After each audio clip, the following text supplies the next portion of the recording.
What's happening, everybody, and welcome back to our channel. So, had the opportunity to watch Super Saturday yesterday for the Barret-Jackson auction, and it was great. Shout out to my wife. She kind of just left me alone, let me do my thing for the day, and just enjoy the heck out of the auction. And we watched a ton of coverage. I want to say we went to the movies in the morning, then afterwards I think I watched from like 2 to probably 8 or 9 o'clock. We watched some of the Celtics game. We went back and forth, but it was great. You know, thinking about the Kissimmee auction, and really great job to Mark from Let's Go Car Cruising. He had some great videos down in Kissimmee. But I'm thinking of these two auctions that came up, and I'm thinking about the classic car hobby in 2025. And there's a few things that came to mind. So I figured I would give you kind of my top 3 winners, maybe my losers, and then some of the trends that I saw, and maybe we can discuss. So throw some comments underneath down below. Please subscribe if you haven't. I'd love to hear your take on what you're thinking after seeing some of the stuff that's come up in the auctions over the last few days. I think there's a lot that was very interesting. So we want to go through and kind of dissect. Let's do our winners first. So for winners, it was very clear for me. C2, C3 custom Corvettes, man, there were a ton.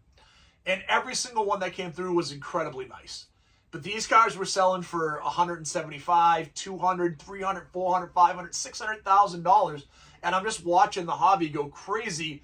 And you're seeing these cars sell for a ridiculous amount of money. So it seems like in the hobby, the C2, C3 custom scene is absolutely on fire right now, and they were selling for huge money. The second one would be like classic trucks. Custom trucks were all over the place. We saw, especially the Broncos, man, they were selling like crazy. If you have a classic truck, but even the unrestored, or I shouldn't say unrestored, but original restored or original classic trucks were selling very well too. So it seems like the classic truck market is hotter than ever before. And it makes sense, right? We know that Americans love SUVs and trucks. So as the classic car hobby continues to evolve, why wouldn't it evolve into what people are passionate around already? And it's that classic truck market. The last I'll talk about is Ford GTs. Man, if you had a Ford GT this weekend, you had a good, or the last 2 weekends, you had a good weekend. That original 1966 Ford GT road car sold for $7 million. The 06 Heritage GT was the first $1 million GT out of that generation of Ford GT. We had the newer Ford GT selling for $1.5 million, $1.6 million, and even the regular Ford GTs from 05, 06 were selling in the $500,000, $600,000 range. This is a car category. If you own a Ford GT or you have the capability of buying a Ford GT, buy one now. That part of the hobby is blowing up, and I think it's going to continue to get bigger and stronger, and that seems like a value from a classic car standpoint. Now, I want to hit on some losers a little bit. And when I say losers, I want to be a little bit cautious because I don't think there were a lot of losers in the hobby. But there were a couple things that stood out to me. One was Mecum itself. So Mecum was down a little bit this year. They were down about 3%. Now, a little bit of that is obviously that Jerry Seinfeld owned Steve McQueen Porsche that got bid up to $25 million that didn't sell. That's a huge loss for them, right? If they had closed that $25 million, they would have had a positive comp year over year. But they were down like 3%. But the struggle for Mecum that I saw is the ultra high-end cars, right? So Mecum last year had a 58% sell-through rate on cars that went through at over $1 million. This year they were at 32%. So it seems like some of the ultra high-end cars were not selling as well as they have in years past. It makes sense. The economy is a little different. We have a new administration. Things are a little bit challenging. And people sometimes are just looking at money or even how they're looking at finances or looking at investing a little bit differently. So that one makes sense a little bit. You know, Sean and I is a good friend of mine who's a big Cadillac collector, really great car collection down in Rhode Island. We were chatting back and forth about the struggles of some of the pre-war stuff, right? If you have what I'm going to call an ordinary pre-war car, not some of the exceptional stuff that's out there. I mean, there was some stuff that sold for crazy money, like that Ruxton. I mean, there's some stuff that just really sold well. But if you have some older stuff, you know, right now is a tough time, right? The market is fairly flat. It hasn't gone up in a few years, and the reality is that customer base is dying off. It's just different today. So it's a little tougher to find those buyers to spend the big money on those cars, but it's still there for the right car. But it was just interesting to see that. The last one I want to hit on was like high-end stock muscle cars. So I saw that we had a Boss 429 sell for under $250 at Barret-Jackson yesterday. One sold at Mecum for like $309. The average sale price for those is like $325. So both of those felt light to me. And then I saw that Hemi Superbird with the white with the 4-speed sell for like I want to say it was like $335, which felt low. Now, here's the thing with Mopar. Mopar is kind of all over the place. You know, we had those cars a few years ago selling for $1 million. As I went back in and looked at it, the average sale price for that car is around $300,000. So I don't think it was way off from where it could be. But as I'm thinking about it, like you saw the classic car stuff that was selling in those $300,000 and $400,000, $500,000 range, it just felt weird to me to see a really ultra premium Mopar like that just didn't sell for more than the average price would be, or a lot above the average price, considering what we were seeing this year at the auctions. So I want to talk about some trends. There were some really cool trends that we saw at the auctions, and there were a couple that just really drive me crazy.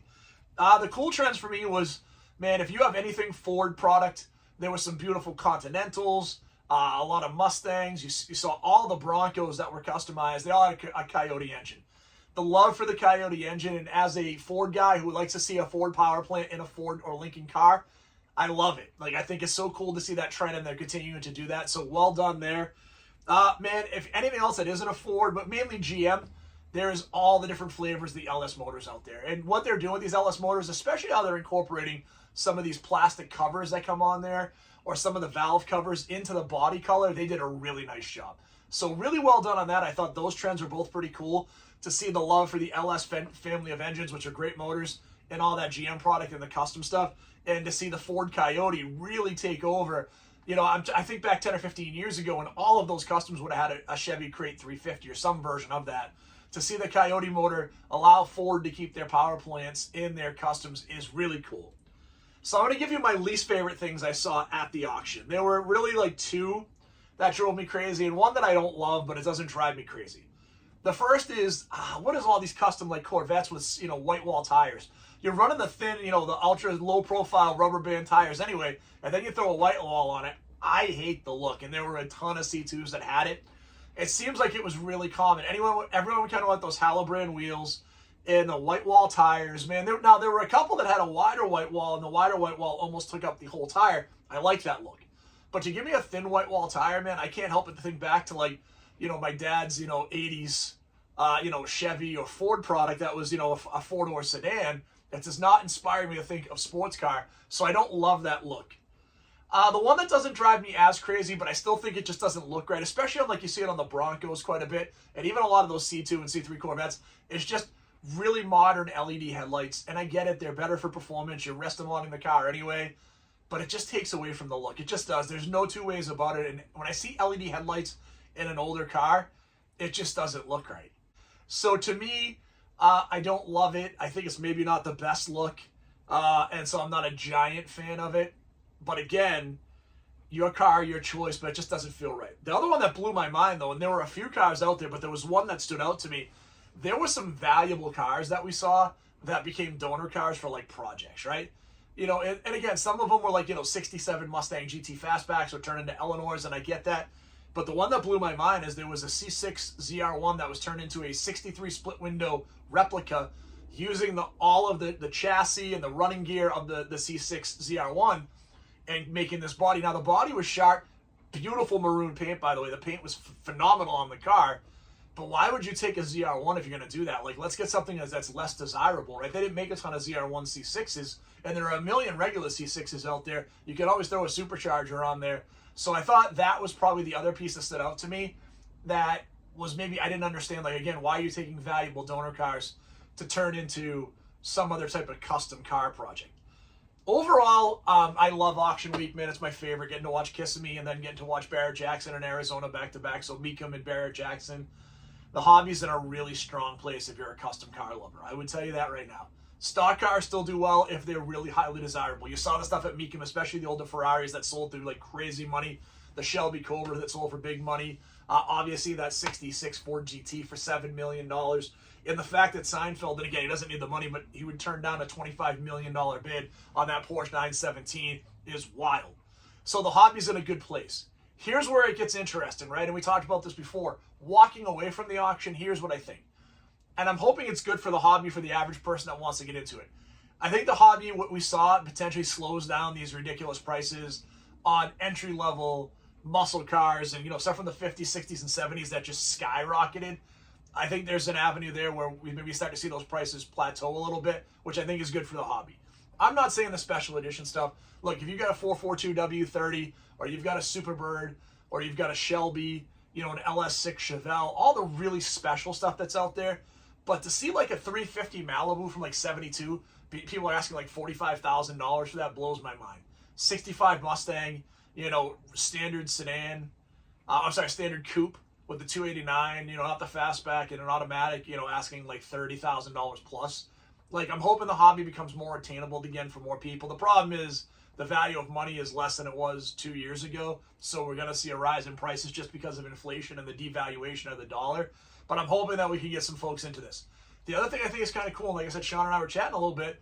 Hopefully, maybe this makes, you know, some of the older cars that maybe become more attractive because of price, more palatable or more attractive to folks that want to get into the collector car hobby. Maybe can't afford that classic car, but maybe they can get something really cool from the late 40s or 50s and get into the hobby that way. So I think it's pretty cool. Guys, that's all I have. I mean, the auction stuff is very, very cool. You know, if you'd like me to do like a podcast, I have a couple of people I've talked to about doing a weekly or monthly podcast around the classic car hobby, car shows, sales, trends, all that stuff. I'd love to, you know, if there's a desire for it, let me know in the comments. I'd love to put something out there. But that being said, you know, please hit that like and subscribe button. I appreciate all of you who've done it so far. We're only a couple of months away from our first show, which is wild, right? We're coming into the end of January. So we're back in April. I'll see everybody in a couple of months. I appreciate all of you. I hope you have an awesome week. I look forward to seeing everybody soon. Talk to you soon. Thanks.